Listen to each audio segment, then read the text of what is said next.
The first theme of this morning is entitled Dignity. And we'll be looking at two dimensions of dignity in particular. One is gender equality. The other is ending poverty. Many of you may be aware, the SDGs have for the first time set the target to end global poverty.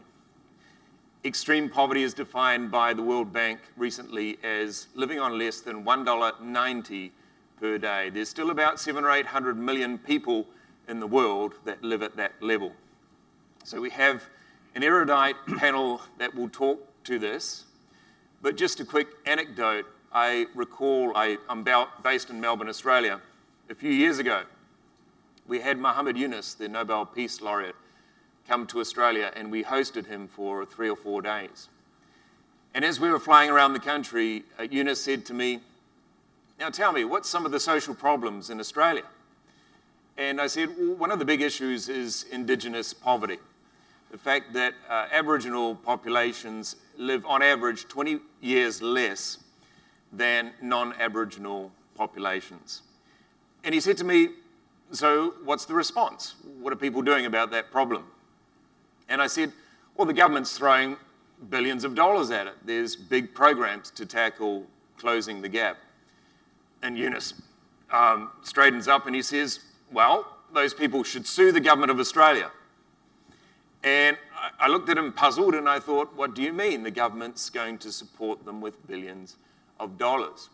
He said, the government is disabling their humanity, removing their dignity, by saying that we have to, as government, fund you out of poverty, bring you into the development the rest of Australia has through funding programs, was seen as an indignity in his view, which I thought was quite an interesting perspective as we now look at the theme of dignity and review it in the context of the SDGs.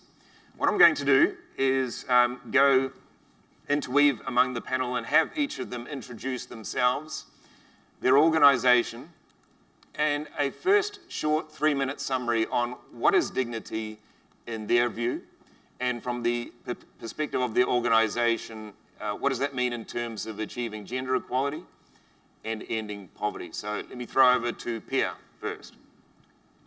Sure. Good morning. I'm Pia Bruce from the Singapore Committee for UN Women. And dignity, to me, living your life with dignity correlates quite closely with being able to make your own choices in life. When you're empowered, you are free to make your own choices with relatively much fewer constraints than you otherwise would have. Then, if you're poor, your choices are ever more limited, and you have much less to fall back on. Now my mic is kicking in. The majority of women are poor, or the majority of the poor are women, rather. Women make up half the population, so if everybody could play on a level playing field, rights-wise, poverty levels in the world would go down. That's all for me right now. Great, thank you. David. Yes, Mark. So I'll say a couple of things about Unilever for those of you who don't know us. We are a fast-moving consumer goods company. We employ about 190,000 people. I think for us, we actually last year decided to review what we call our sustainable living strategy. And we expanded one area of it we call enhanced livelihoods. So we used to have sort of 3 areas on improving health and hygiene, on reducing our environmental impact, and on enhancing livelihoods. And on the third piece, we decided that we really needed to expand and focus on that much more. So last year, we actually dug deeper into that, and we built pillars around that, around opportunities for women, around inclusive business models, and around fairness in the workplace. And that really captures sort of what we see as the dignity, the empowerment piece of our sustainable living strategy. So I think that's something that was missing in our earlier plan, and we decided to try and fix that last year. Then coming, I think, to your question about SDGs, you know, we decided also when the SDGs were launched in September that we would look at how, as a company, we contributed towards the SDGs. And we chose 8 SDGs where we felt that we could make a disproportionate positive contribution to. And ending poverty is one of them, gender equality is one of them. And I think we have quite ambitious plans on how we can use the force of our business to create positive contributions to business. So I'll leave it at that. Great, thank you. We might come back to the theme of, you mentioned the phrase inclusive business as an empowering tool. So, Jeannette. Thanks very much, Mark, and good morning to everyone. Since Mark's not doing the introduction, I'll do a little bit myself. First and foremost, I'm a forester, and I'm a gender and development expert, and I think this is an important combination. And personally, I'd like to see how today we can also link to yesterday's session about climate change and environmental sustainability. And I've been working in this area of bridging these two sectors, which don't have a lot of traction, quite frankly, between climate change and women's empowerment and gender equality. But we see this opportunity under this new standalone goal number 5 of the SDGs to achieve gender equality and women's empowerment as perhaps finally the way that the world can give attention to women's primacy in these sectors of agriculture, natural resource management. It's been a difficult battle, I think, in many ways to convince, for example, environment institutions that women, in fact, are not just the vulnerable victims of climate change. And this is where I think we relate to dignity. A more dignified and more accurate representation is to see women as part of the answer, the solution to climate change, and to recognize that they are not only involved in adaptation responses to climate change, but they have immense opportunities to be involved in mitigation projects, for example, and things like this. There's a lot of reasons, I think, that institutions don't recognize women's role as farmers. The women are the primary farmers of the world, full stop. And that's particularly true here in Asia. So for any business that has a supply chain, for example, that's related to agricultural produce, I urge you to really look deeply into that and to see where women are in the supply chain. And what we're seeing now, I think, after a few decades, is some new actors coming into this space. And that's where it's exciting, and that's why we're here today. My organization, WOCAN, is Women Organizing for Change in Agriculture and Natural Resource Management. We have our global headquarters in Bangkok, but we work throughout Asia and Africa as well.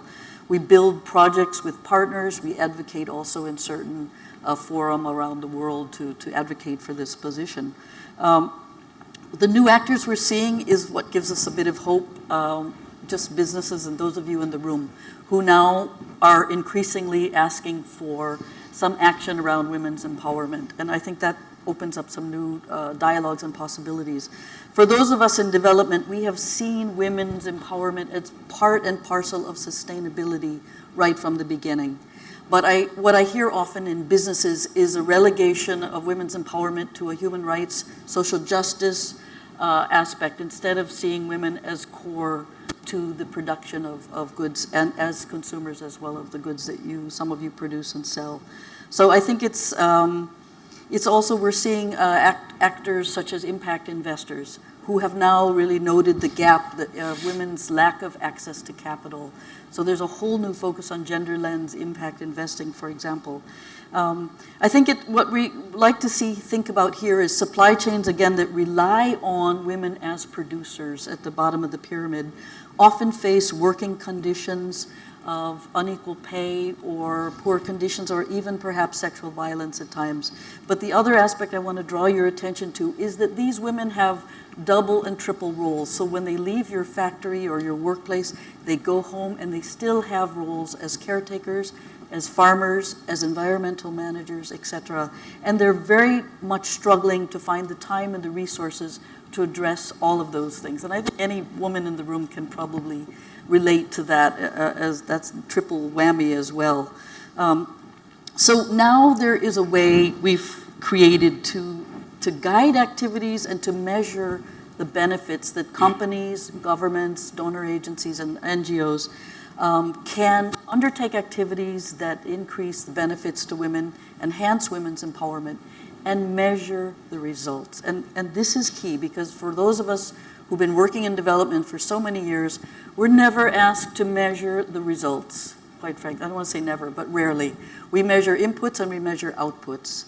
And that's not good enough. It's not good enough for companies. It's not good enough for donor agencies. We need to measure the results. And these, we've created now what's called the W+ standard for women's empowerment. It's a standard and a certification scheme. It measures changes in women's lives along 6 areas of health, income, time, leadership, food security, and education and knowledge. So this is a way now, for the first time, that we can certify at the project level, not at the company level, because a lot of the industry standards that you're probably reporting on are simply counting heads of women in the boards and along the path inside the organization. And this is a way as well, and in keeping with the spirit of the SDGs, to also try to bring about better quality of life for women. This standard, and this is the last thing I'll say about it, it quantifies the results, and it generates a unit based on the quantification of those results. The units are actually also available for sale. And in a way, if you can think of this similar to those to a carbon unit, this is a way to measure the impact around women's empowerment and unitize it and create it as a commodity of sorts. It's not exactly a commodity. It's a way that companies and others can demonstrate their commitment to women's empowerment. Also, if they're not able to develop a project themselves, they're able to purchase units to measure against their own internal targets. Right. Thanks, Jeannette. Rapa, your introductory thoughts on the theme of dignity, and can I have you at the conclusion talk about one specific action that you would consider the most important action for business leaders in the room that they could contribute toward the dignity theme. Thank you. Thank you, Mark. Just to introduce briefly myself, I'm Rafael Lopa from the Philippines. I represent the Philippine Business for Social Progress, which is a 45-year-old nonprofit that was organized by initially about 50 CEOs way back in 1970. And today we have about 250 or so member companies involved, about 60% of them coming from the multinationals as well as the conglomerates in the country. What we've been doing all these years, actually when I came in about 5 years ago, was that PBSP was the de facto outsourced service provider to manage philanthropic projects of companies, the CSR projects of companies. And when I came in, one of the first questions that my board asked me, which were actually represented by the top CEOs of the country, they were asking me, you know, we've been at this for 4 decades now. How come it seems like all the philanthropic funding that we've given all these years seem to feel like a drop in the bucket? And when I dove into the work that we were doing in PBSP, one of the major realizations is the fact that really philanthropic money is indeed a drop in the bucket. And when you begin to really figure out what does Philippine business for social progress really mean, we came to the conclusion that really the problem is not so much we're not giving, but probably we're not giving enough, or we haven't really figured out how business should really play a more critical role. And that's when the question sort of arose that if we are growing leaps and bounds in the Philippines right now, we've been experiencing about 6 to 7% growth rate in the last 6 years. How come we continue to see so much unemployment, so much poverty in the area? And clearly, the challenge of wealth creation, which is very much at the forefront of what business does, is at the core of that problem. Because the question that arose was, if we're growing, if our businesses are growing, how come poverty continues to increase? In other words, there was no direct relationship to the growth of companies and to the improvement of people's lives. And that's when we thought that maybe the whole thrust of PBSP other than managing the philanthropic projects that which we'll continue to do, is to really look at the core business activities and how the core business activities of our companies can actually impact the lives of many of our people. And that's when we launched about 2 years ago a campaign called the Inclusive Business Imperative, which is really challenging companies, our member companies, even non-member companies, to really look at their business models and pretty much what David was saying. In fact, we work with the local Unilever in the Philippines to precisely look at how do your supply chains actually interact with the base of the pyramid? How do the entire value chain, in fact, how does it affect the lives of many people? Like in the case of Nestle, for instance, we saw that from producing coffee all the way up to distributing ice cream or distributing the sachets to the small sari-sari stores of the Philippines, you can see that micro-entrepreneurs are very much involved in this whole value chain process. And right now, in fact, we are going into more serious conversations with Nestle and the government, as well as people's organizations, on how can we aggregate production at the base to make sure that the supply that Nestle needs to actually feed into their domestic market could actually be more secured, because right now, Nestle Philippines is importing about 70% of its requirements when there's so much tracts of land in the Philippines that are idle that can actually provide so much livelihood for a lot of our people. Therefore, to end, maybe one very important lesson and one important thing that we sort of are engaging our CEOs in the Philippines, and in a way, probably we could engage everybody here, is really to look to become more deliberate and more conscious about how do we really frame our business models and how do we really strategize our core businesses in a way that we don't see the low-income families and the impoverished groups as really just mere beneficiaries. I think that's the whole point of dignity. We need to see these people as co-creators of products and services that we're trying to sell to the market. And they're not just laborers. If they don't plant, you don't have the supply. If you don't increase their income, they don't buy their products. I mean, all of these things are very much integral to really recognizing the human being as an integral partner of what we do in our lives, and especially in what we do with our business. And therefore, the whole push of inclusive business is really founded on that basic principle and basic philosophy that we may need to really look at the people in our society as really partners in development. Great, thanks, Rafa. And there's already some themes emerging, and I'll have Pierre speak to these, but women are part of the answer, not the problem. Connecting through core business, wealth creation, the importance of wealth creation, the inclusive business imperative. And let me declare my bias, because we're a regional partner for United Nations Development Program Business Call to Action, which is advocating for more inclusive business. Philanthropy takes you so far.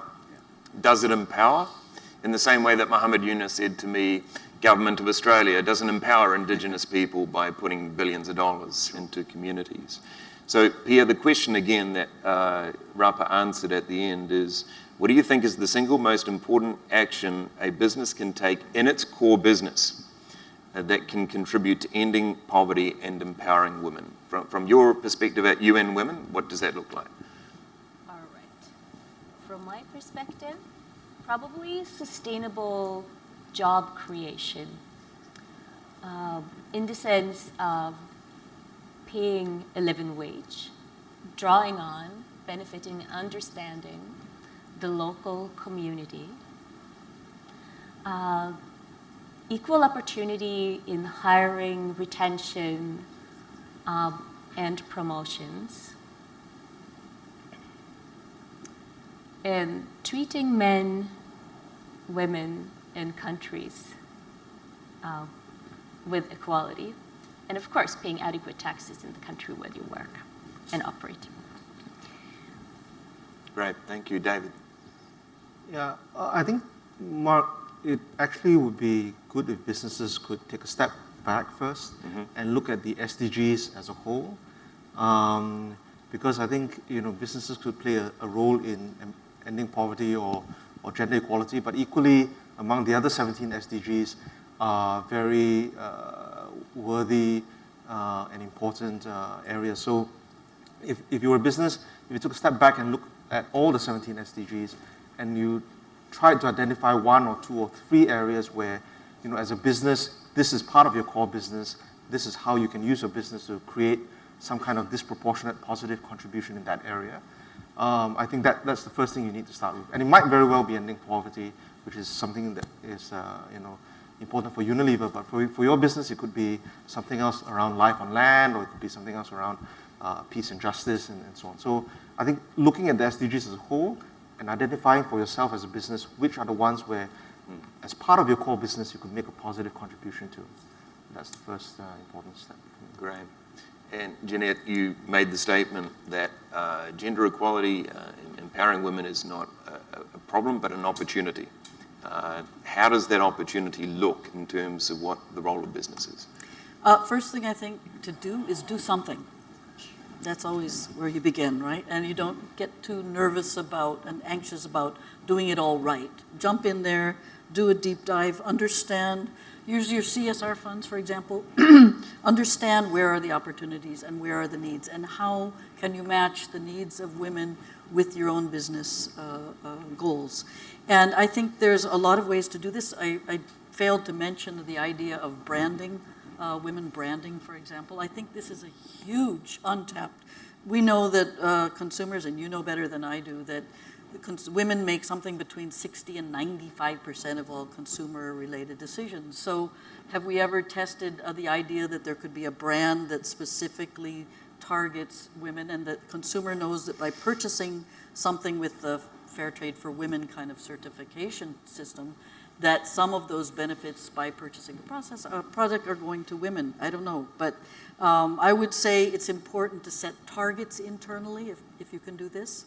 We do it for carbon, we do it for water, we do it for various commodities that we use within supply chains. So let's set targets in relation to the SDGs that said, this is the number of women whose lives we want to transform, for example, and find partners that are able to help you do that. But I think the first thing is just to be bold and start to see who's out there doing what that could help you along that goal. Wonderful. I'm going to throw over to Pigeonhole. There's been a number of questions posed. The most popular voted is the following question, and any of you feel free to answer this. Sometimes a policy to provide more opportunities for women is seen as a discrimination in itself, implying that women cannot rely on her capability alone to prosper in business. What do you think?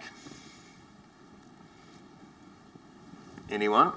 Pia, you'd be well equipped to answer. Sure. So I know there are many arguments on both sides of this issue. There's been a lot of talk about a tipping point, or there needs to be a certain number of women, or any other group for that matter, before they start to really influence the agenda or the discussion. So yes, you can argue, and many would, that it is a positive but discrimination in itself. But you could also argue the other side. If there is so few of you, and the larger group may subconsciously, without realizing or meaning anything ill, make choices to benefit the larger group, then there is something to be said for quotas or that sort of positive discrimination. So. Thank you. And Jeannette, you wanted to comment. Before you do, there is a supplementary question for you. How did you come up with the measurement tools that you're using? Oh, do we have all day to talk about that? No. 2 minutes. First, I think it's very well documented now, the gaps that exist between women, for example, entrepreneurs, startups, etc. Women, even farmers, they do not have the same access to resources that men do.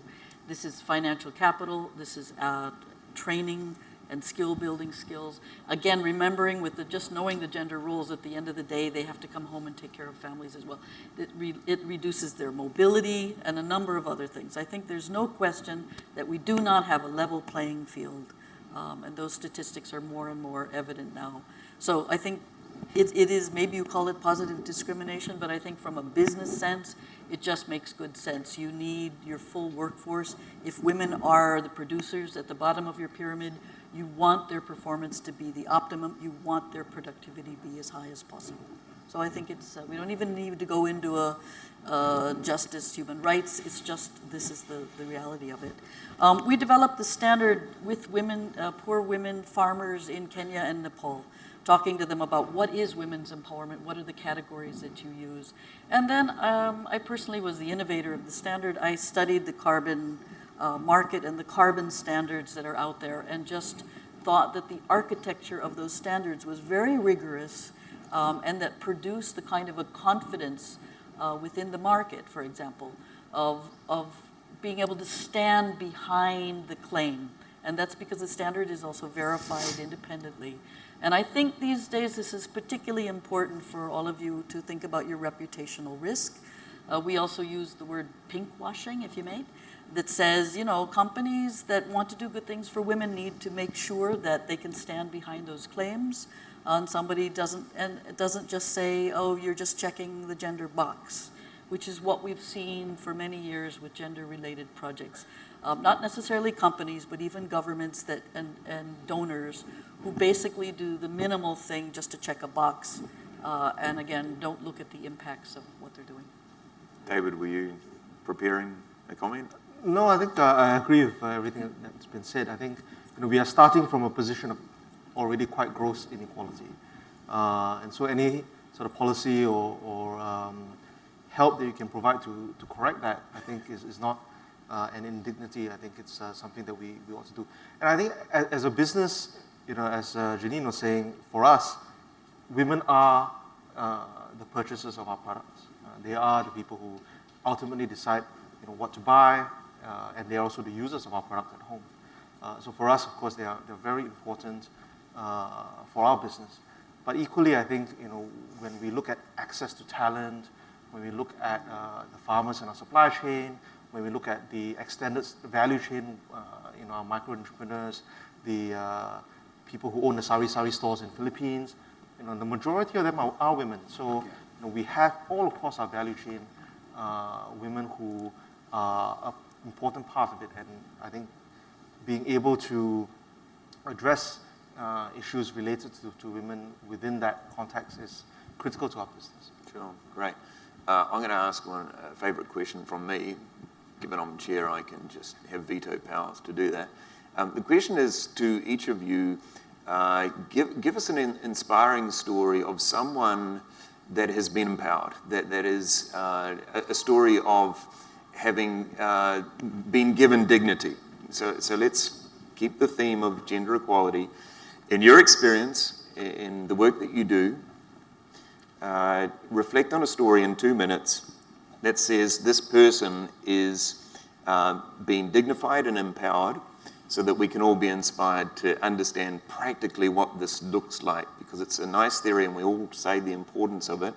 And Rafa, I'm looking at you because I'm going to have to start with you, sir, and I'll put you on the spot. But what have you seen that inspires you among farming communities or distributors or anything at the BOP that you look at in the Philippines and go, that's been inspiring? When we started a social enterprise in the Philippines called the Happy Noise Store, I think you're probably aware of that. I was one of the founders of that project, and the whole idea was we saw that FMCG companies really make huge profit in selling the sachets going to our sari-sari stores. We realized that one of the problems that the base of the pyramid consumers actually experience is the fact that they actually get the highest margin of a particular product on a per unit basis. In other words, going from the whole distribution chain, from the FMCG company to the distributor to the wholesaler to sub-wholesaler to sub-wholesaler to eventually the retailer, they eventually end up buying the highest, primarily because of the different add-ons going into the whole distribution chain. So one of the things we did in the Happy Noi project is we organized micro entrepreneurs that are sari-sari store owners, and we partnered with one of the largest microfinance institutions in the country. And what we did was we capacitated some of these sari-sari store owners to actually become the wholesalers of smaller sari-sari stores that are around them. And because, if you go to the Philippines, sari-sari stores are really just beside each other. You don't know how they're competing with each other, but somehow everybody survives in the whole process. And one of the things that we learned is that in the bottom of the pyramid communities, the sari-sari store is what they call the extended pantry, primarily because they don't also have enough space in their homes to actually store goods and also of the disposable income. Anyway, having said that, what we did was we organized some of these larger sari-sari stores to serve as wholesalers so that the access to commodities and inventory for the smaller stores become more affordable and cheaper insofar as the smaller stores are concerned. And after 4 months of activity, the sales of those stores, which used to be just retail stores, suddenly just hit 300% of sales. And suddenly we found women, we call them nanays. No? Nanay is a Tagalog word for mother. We saw these nanays actually telling us that they're earning this much already. And when we looked at our own business model in our social enterprise, we realized that the mother is earning much more than we were. And we were really having sustainability issues insofar as our own social enterprise was concerned. In the meantime, our nanays were actually earning so much more than we were already earning. And when they started telling us these stories, we all the more we became more challenged to see that we can learn from these people who actually really find ways and really capture their entrepreneurial spirit, the entrepreneurial spirit. It's really just need to unleash that.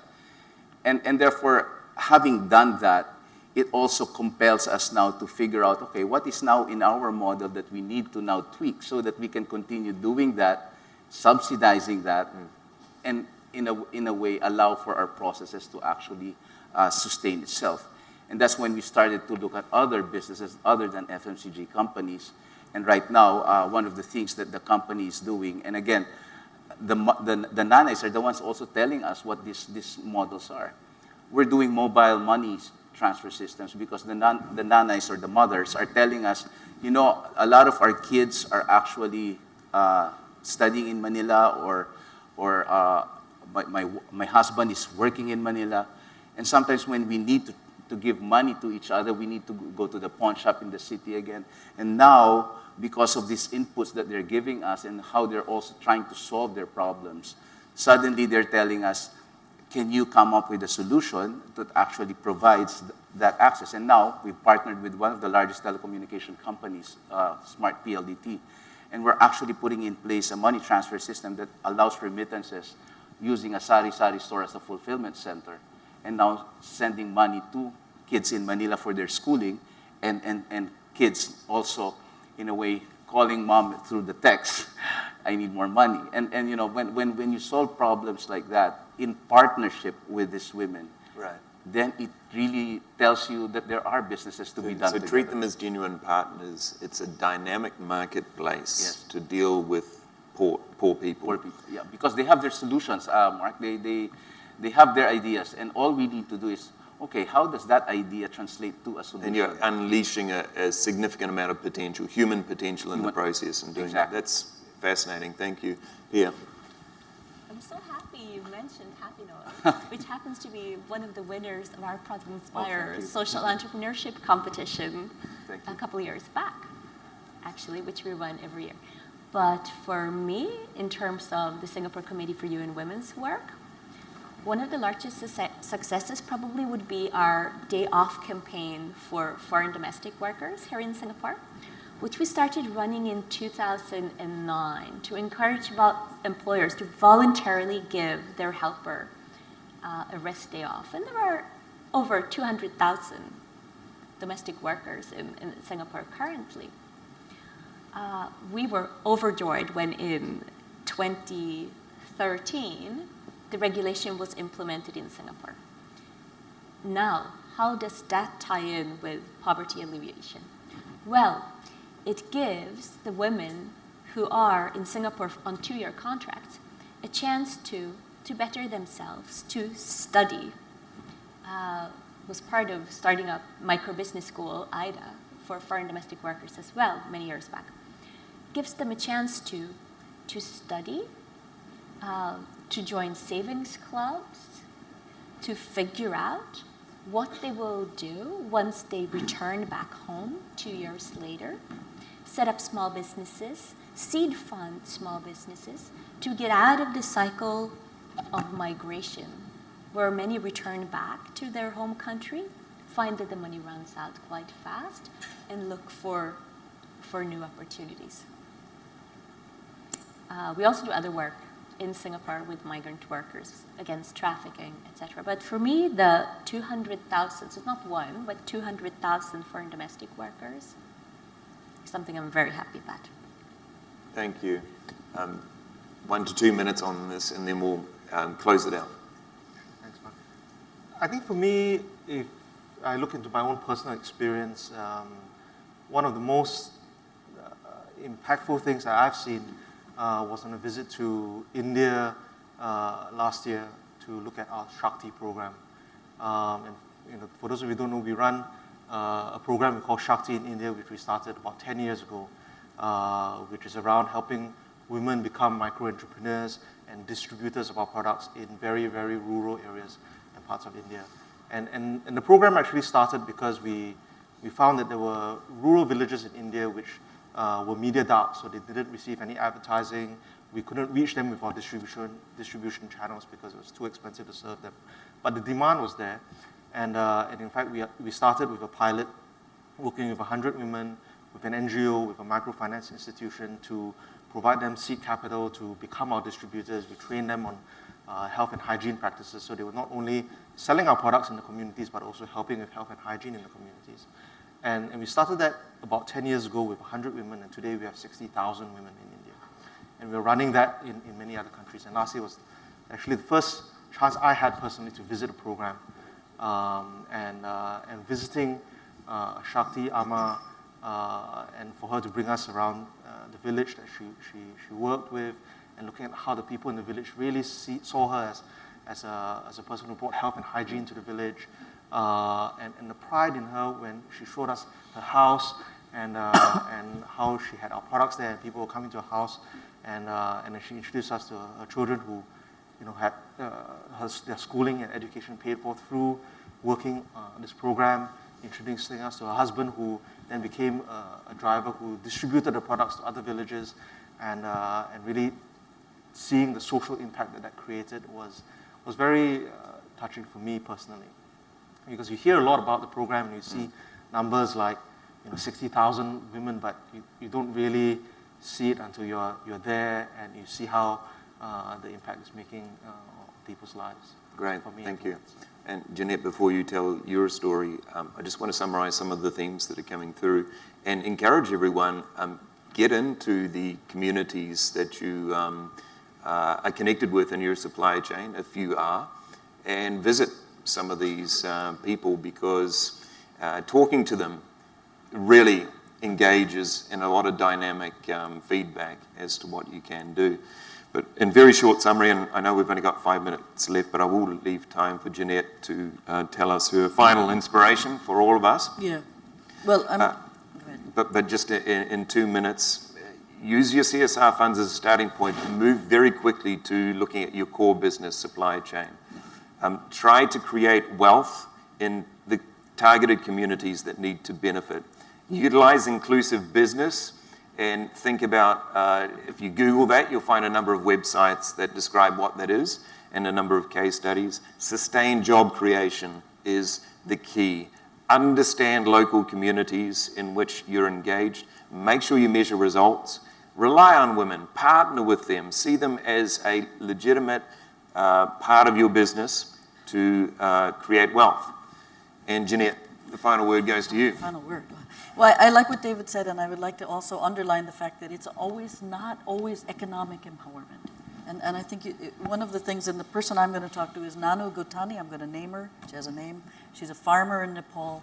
When she started out, she was too shy to even say her name. And this is something we find across Asia that's very common.